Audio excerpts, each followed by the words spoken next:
18 candidats, le député sortant est socialiste, pas comme le matin. Dernier jour de campagne, les principaux candidats sont au coude à coude, y compris sur ce marché de la banlieue nantaise. Le député PS sortant brigue un 3e mandat et il assure qu'il n'a pas cédé aux sirènes du président Macron.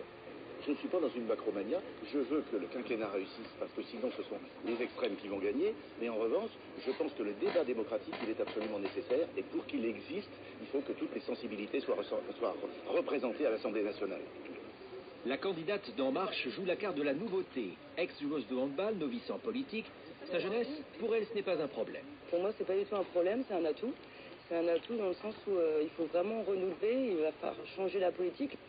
Isabelle Meyrand, elle défendra les couleurs des Républicains, même si elle se reconnaît dans une opposition ouverte. Oui, je suis Macron-compatible. Je crois qu'il faut être clair, il ne faut pas non plus être... Je serai dans l'opposition, mais dans une opposition constructive. Un thème sur lequel je serai vigilant, l'aéroport. Le transfert de l'aéroport. Je crois qu'il faut que les choses soient claires. Je suis pour le transfert de l'aéroport.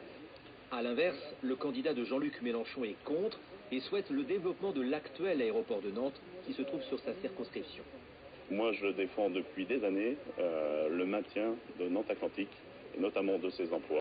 Et cet aéroport-là, je me répète, est rentable et sécurisé. Le Front National aura fort à faire dans une région qui résiste encore au bottes et fesses.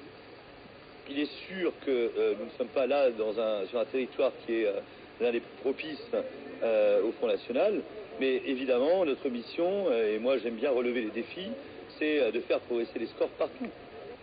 18 candidats se présentent dans cette 4e circonscription de Loire-Atlantique, un siège tenu par le Parti socialiste depuis près de 30 ans.